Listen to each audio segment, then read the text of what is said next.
Hello there, I'm Erik and welcome to Going Solar with Pivot Energy. On this channel, we'll discuss everything you need to know about solar energy, community solar, commercial solar, and more. In this video, we'll discuss what qualifications your business needs to host a solar energy project, so you have a better idea of what makes a good solar site. Before we get started, make sure to subscribe to our channel and hit the bell so that you stay updated with our latest videos on clean solar energy, tax benefits, policies, and community solar.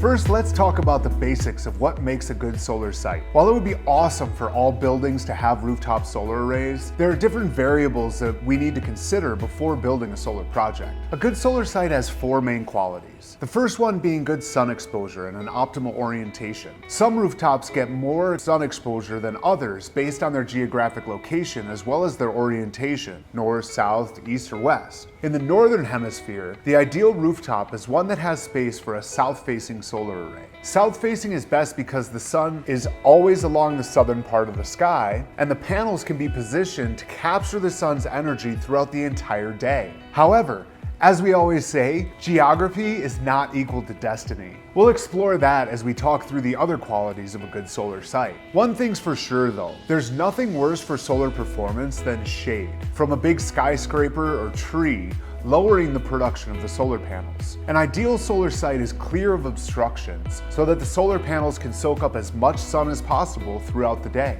Next up is roof space. The bigger the roof, the more solar panels we can install, leading to more clean energy that can be produced. It is the most beneficial if there is sufficient roof space for a solar project relative to the building's electricity consumption. That said, solar can provide a great financial return even if the roof is not large enough to produce all of the energy that the building consumes. Solar can also be installed on the ground if there is land available in the area.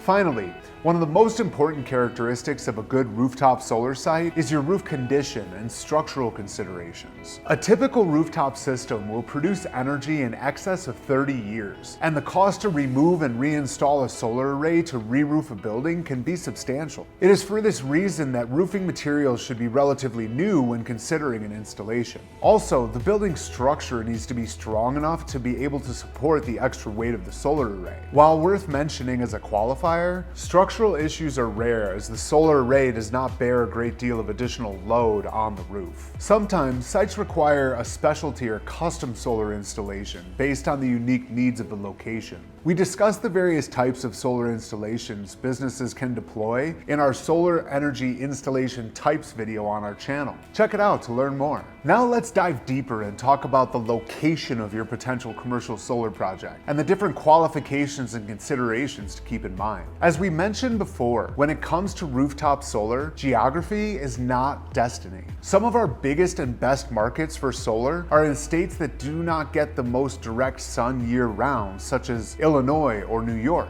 But Erik, you might ask, that doesn't make sense. Doesn't more sun equal better solar? Well, in terms of electricity production, yes. But in terms of financial returns, the tax credits and other incentives in your area can significantly improve solar's returns and make places like Illinois a better solar market than Arizona, which is one of the sunniest states. This depends on your state and their solar policy.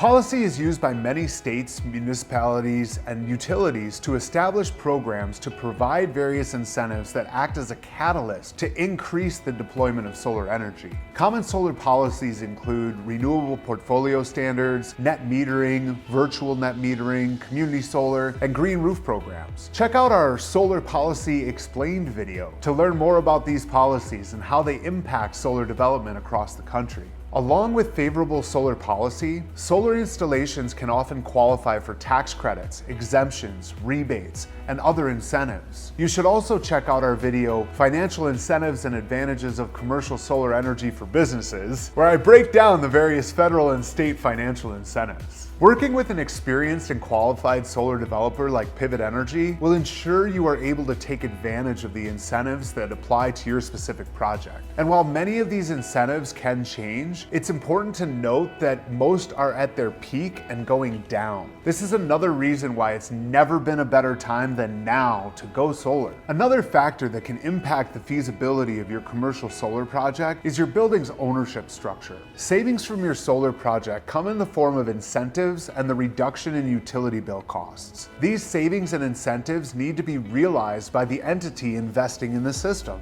Depending on the structure of a building's lease, if the tenant pays the utility bills, then there is less financial benefit to the owner of the building. It is for this reason that buildings that are leased are less well suited than buildings that are owned by a business that operates within that same building. However, facilities with long-term leases may be an exception if the tenant purchases the system and has a landlord that is also willing to incorporate solar on their facility. If you're interested in going solar and want to see what it would look like for your business, our team can help you navigate the policies and tax incentives in your region, plan your project, give financial guidance, and build your dream solar project. If you provide 12 months of utility bills from your business's facility, we are happy to offer a free analysis of your bills and use satellite imagery to estimate system sizing and solar production. We will then be able to provide you with an indicative cost, production, and savings proposal for your consideration. We can then work together to review and discuss the proposal, and if it looks good,